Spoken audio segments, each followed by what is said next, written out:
आज हमारे साथ स्टूडियो में है doctor Rajiv R Thakur, director Jaipuria institute of management Noida. तो सर, इस साल आपके इंस्टीट्यूट से किस सेक्टर में सबसे ज्यादा रिक्रूटमेंट्स हुए हैं? The biggest sector I would say it is the retail sector which has picked up, and that would include FMCG, that would include durable industry, that would even include the retail banking. Wow sir, अगर बात करें placements की तो Jaipuria institute औरों से कैसे better है? When you talk about placements at Jaipuria, I think we have been would say fortunate that the association and relationship that we have with the corporates and across sectors, because that of the students have been doing well in those organizations.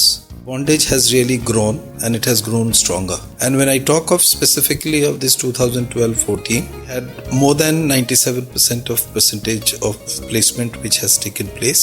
Few which has not taken place is either because they did not meet the criteria or they had their own personal preferences of joining their own family business and maybe any other personal reason. Now as far the placed students are concerned, we have, as I said, have been into financial services, they have into consulting, they have been into FMCG, retail sector. They have actually been picked up by the media industry, real estate industry, and the banking industry. So if you look at, these are just a few names or few sectors that I am mentioning, but by and large, we would have more than a dozen of sectors who have been coming.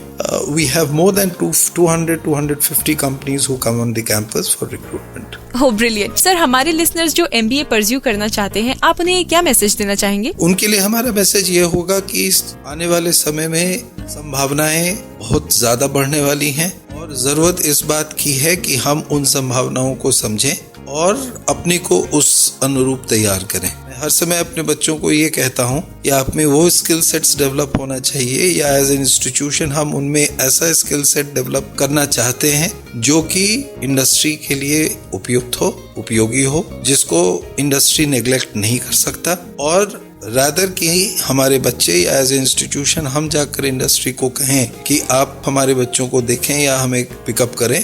Industry हमारे पास या हमारे बच्चों के skill को देखते हुए वो हमारे पास आए कि जयपुरिया के बच्चे उस खास जरूरत को पूरा करते हैं जो उनके ग्रोथ के लिए जरूरी है। और ये जयपुरिया के संदर्भ में ही ये सिर्फ सही नहीं है, किसी भी संस्थान में कहीं से भी बच्चे अगर MBA की पढ़ाई करना चाहते हैं और इस क्षेत्र में अपना करियर बनाना चाहते हैं तो मेरा यही कहना होगा कि उनको सब्जेक्ट के ज्ञान के अलावा जो बाहरी ज्ञान है, जनरल अवेयरनेस है, इंडस्ट्री की रिक्वायरमेंट है और उनकी स्किल सेट्स की जो जरूरत है उस पे खास तौर पे काम करना होगा, वो मजबूत करना होगा और ये उसके आगे कहीं भी किसी भी तरह की लिमिटेशंस की बात फिर बच्चों में नहीं आनी चाहिए। बड़ी संभावना है जिसके लिए आने वाले जनरेशन को प्रयास करके उसका पूरा लाभ लेना चाहिए। Thank you so much sir, हमसे इतनी बात करने के लिए। आप सुनते रहे रेडियो मंत्रा 91.9 FM, लाइफ का मंत्रा।